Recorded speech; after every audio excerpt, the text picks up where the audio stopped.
Hello, and you're all very welcome along to the latest Champ.ie podcast, Ireland's premier horse racing podcast in association with Boyle Sports, Gorham Park Racecourse, EJ Menswear and Shamrock Thoroughbreds. As they race up the hill towards the finish, Hart the Herald here, AntePost has absolutely bolted up under Paul Townend. AntePost won by wide margin. On the final 150 yards, it's Irish point for Marie National, who's coming with every stride. They're going to the line. Irish point, Marie National on the near side. If you haven't already, be sure to like this video and subscribe to the Champ.ie YouTube channel, as it helps to get horse racing content out there to the wider audience.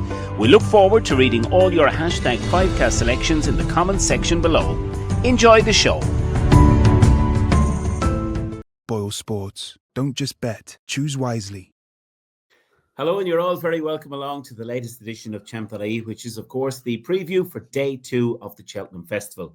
We are recording before day 1 has even been run, so just be aware of that. We're not going to be passing any comments about any of our selections from day 1 just as yet.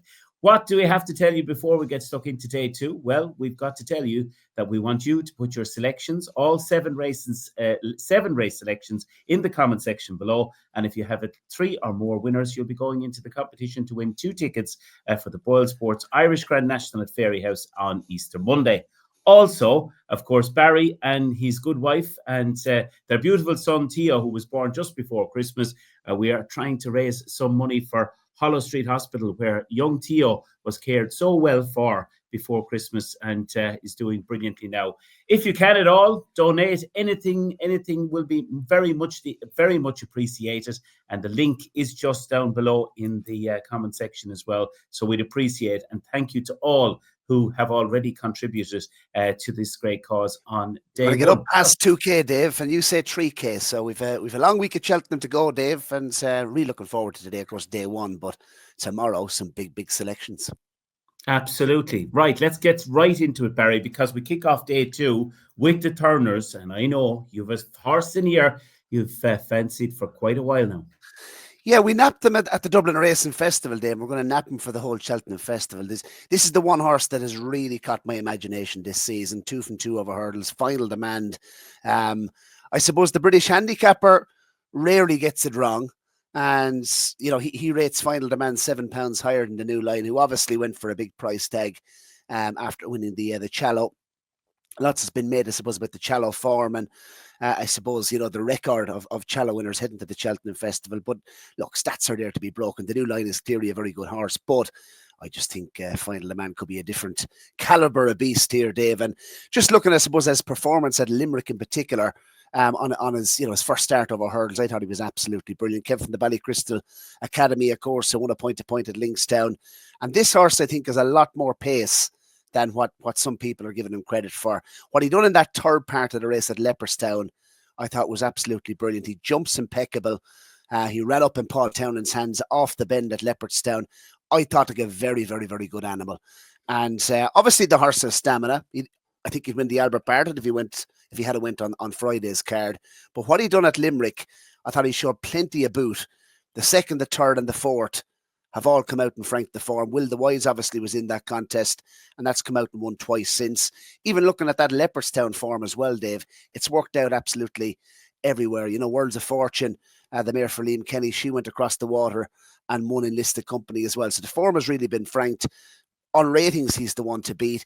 The ground as well, we saw David Jennings, I wouldn't call it a deluge, but he was giving updates, of course, on the Racing Post social media site ahead of day 1 of the festival. And obviously, we've had a nice bit of rain, I think, as well. And the ground has been watered. So it's going to be safe ground. There's going to be no excuses, I think, on the ground front here. He's by walking the park. Speaking to Matty Flynn O'Connor, of course, of Ballycrystal Stables on the podcast last week, he'd no issue with nicer ground. You know, this horse is by walking the park. I don't think that's going to be an excuse. The money could really come for Final Demand. And 15-8, Paul Townend on board for Woody Mullins. In a race that Woody Mullins, look at his record, Dave. I mean, he's trained the last 3 winners of the Turners. And, you know, we get single figure priced winners of this race. I think only one of the last 17 winners had an SP of 8-1 or bigger. So you're not going to get an upset here. Nap of the day, nap of the festival, Final Demand. GSI, Dave. Get stuck in. Right, we move on to the Brown Advisory, a 3-miler, a second race on day 2. I'm very much in the camp of Gorgeous Tom here. I think Henry de Brom had Darragh O'Keefe on board. This horse with a good round of jumping, Barry, I think he can be competitive. But we've got an even money favourite in Ballyburn at the top of the market. I've played Lecky Watson AntePost. I won't have a major play in the race itself. I might just hit the pink button on Ballyburn. Boyle Sports. Don't just bet. Choose wisely. We move on to the third race on the second day. It's the Coral Cup. And again, look, you can imagine massive field here. Hugely competitive for this big Premier handicap. Lots in with chances. Bunting is in here for Willie Mullins, Paul Town. You're in a range of 5-1 favourite. But Barry, both of us have very much come down on Comfort Zone and JP Silks, who was third at Leopardstown, eye-catchingly as well, behind Al Gaspero and Park of Kings. Joseph O'Brien trains and Mark Walsh on board. The 8-1 chance for this Coral Cup would, of course, be aware. 9-2, I should say, tops the market with Boyle Sports. The Skelton runner and Harry Skelton is on board. Thoughts on this one? I'd love a match bet on Joseph O'Brien to have more winners in the handicaps than Gavin Cromwell and Gordon Elliott, because I think he's a serious hand, and I think this is one of his biggest chances in the handicaps across the course of the week. Mark Walsh on board Comfort Zone. You mentioned an eye catcher last time on his return over hurdles. I thought Comfort Zone was a real eye catcher at Leopardstown. Won, of course, the Naas handicap on the level, has achieved the rating of 94 on the flat. So this is a classy animal. We heard from Pat Foley on the Champ.ie podcast, of course, building up to the festival, and Pat absolutely loves Churchill's over hurdles. And this fella's a grade 2-1 winner over hurdles. You know, he has the course form as well. Won as a juvenile around Cheltenham, so he's had a sighter around Cheltenham. So I don't think that's going to be a worry. And I think he has a lovely profile in terms of the amount of runs he's had over hurdles heading into a Coral Cup. I think he's a lovely blend of speed and stamina as well. The hustle and bustle and the hurly-burly nature of the Coral Cup, I think, is going to really suit Comfort Zone. And as I said, Joseph O'Brien, I mean, he'll have them absolutely peak right for these handicaps. And yeah, Comfort Zone, I mean, he's halved in price, Dave, since we put him up at 20-1. If you get double figures still tomorrow on Comfort Zone, fair play. I don't think he'll drift. I think he'll shorten. And for me, at the prices, I'm seeing 8-1, Dave, Comfort Zone. Each way, you're getting, 6 places in the Coral Cup. I'd say that's the each way bet of the day for me. And look, I know we've had big price winners of the Coral Cup, Dave. Just looking at, I suppose, 4 of the last 7 winners of the Coral Cup were 20-1 or bigger. But I think this fella has a lovely profile for the race, and I love his form as well, Dave. That's working out from Galway. Was placed behind the Wall Park at Galway in that listed handicap hurdle over 2.6, and that horse has gone up 15 plus pounds in the ratings since. So the form is working out, and I catch her last time. Comfort Zone, really keen on him each way in the Coral Cup. Right, let's move on then to the next, of course, which is the cross country, Barry. And for me here, Stumptown Galvin, top 2 in the market. I'm going to go with the second favourite, Galvin, for Gordon Elliott and Jack Kennedy. I think he fits a very good profile here. I won't be one bit surprised on the second day of Cheltenham Wednesday that Galvin will be well back to win this cross country. 16 of them currently stand their chance. Obviously, you can, I think, draw a line through quite a few of these. Nicky Henderson's, Nico de Boinville's, Mr. Coffey. He is what he is, isn't he? He was a link behind Stumptown at Cheltenham over 3-5 on the 13th of December. He'll have to be in contention again. But I'm very much in the Galvin camp for the cross country. Have you a strong opinion on this one? Absolutely not. I'll be going for my cup of tea, Dave, during the cross country. I am fascinated to see how David Cotton's runner, ICO Madrid, gets on, because obviously he won the race with Easy's Land. And he's a fair sharp operator now, David Cotton. And this ICO Madrid, right down the bottom of the weights, was well fancied, wasn't he, when he came over for his trial at Cheltenham, and obviously came down early. So I am interested to see how he gets on. But for me, it's a no-bet race. Sorry to be so unhelpful. No, that's fair enough. We're going to head into our first our ad break, our only ad break on the show. And right after this, we'll be back with the feature on day 2, of course, which is the Queen Mother Champion Chase. Yes, so hello, Barry Doyle from the Champ.ie podcast, Ireland's Premier Horse Racing Podcast. I'm here with my co-host, David Byrnes, and we're here in Sligo Town, David, in EJ Menswear, and EJMenswear.com. Fantastic season ahead. EJ has kindly partnered up with us to be the men's fashion partner with Champ.ie for the season. And David, we're suited and booted. You're looking sharp. Yeah, well, thanks very much. And this fantastic bundle and this outfit we're wearing is costing $2.99. It sets you up beautifully for the racing season ahead, which includes Leopardstown at Christmas, Thyesda's Day at Gorham Park, and of course, if you want to go even bigger, you can get togged out for the Cheltenham and Aintree festivals later on in the season. Absolutely, and of course, check out the Champ.ie podcast right through the season, Mondays and Thursdays, and look at the offer, the tailored bundle for the racing season, $2.99, blazer, shirt, chino, socks and shoes. What's not to like, lads? Check out djmenswear.com. Right, let's get on with it because we head into the Queen Mother Champion Chase. John Bond, 10-11 for Henderson and the Boyneville. And Ergamine for Willie Mullins, Paul Townend at 15-2. Joseph O'Brien has got Solness at 7-1. And Marie Nationale for Barry Connell. Sean Flanagan is priced at 9-2, Barry Doyle. Well, we have the 8 runners. That's the beautiful thing for each way bets here, Dave. And I just think an Ergamine is the each way bet. I mean, a 2-time champion chase winner has the form, of course, set to reverse with John Bon. But look, let's start on the favourite first of all, John Bon. I mean, Dave, I've warmed to him. Like, he's such a likeable individual. 17 wins from 20. I get his Cheltenham record. I mean, he's been beaten only at Cheltenham. His only 3 defeats have come at Cheltenham. Now, you made the point, obviously, one was Constitution Hill, and the other defeat was Tel Fabiola when he was banging form coming into an Arkle. But I genuinely don't think we do see the best of John Bon around Cheltenham. That being said, his form this season has been brilliant, and he is the horse to beat. 9 years of age. What is he, 11 Grade 1s? 17 wins from 20 in his career. He's everything you want in a racehorse in terms of his consistency, and he is settling down. He's beginning to settle down and become a man, even though he's 9 years of age. And Ergamine, 2 years older than him, 11 years of age. I think, was it Badsworth Boy was the last horse to win 3 champion chases. And just looking at stats as well in the Queen Mother, because people will be throwing age at an Ergamine. 6 of the last 9 winners of the champion chase were aged 9 years of age or older. So, you know, the ground is going to be safe, good to soft ground. You're probably going to start seeing a little bit of drying ground by 4 o'clock tomorrow. It's a couple of mil due, I think, early afternoon. The softer the ground, obviously, the better for an Ergamine. But I think it's safe ground. I mean, he's form on yielding ground, doesn't he? At Punchestown, he's won on yielding ground on a couple of occasions. So, yeah, 15-2 each way. You're getting the 3 places here. I'll put it to you like this, Dave. If you were to offer me a match bet on an Ergamine or Solness and an Ergamine and a Marie Nationale, I know which way I'll be leaning. Fair enough. For me, it's very, very simple. Keep this simple. John Bond's form this year has been as good as what has been an offer. And I always say to you, Barry, form doesn't lie. So it's very much John Bond for me. Dave, just on the record of favourites as well. I mean, we've had 6 odds on favourites beaten in the champion chase in the last decade. Stats obviously there to be broken.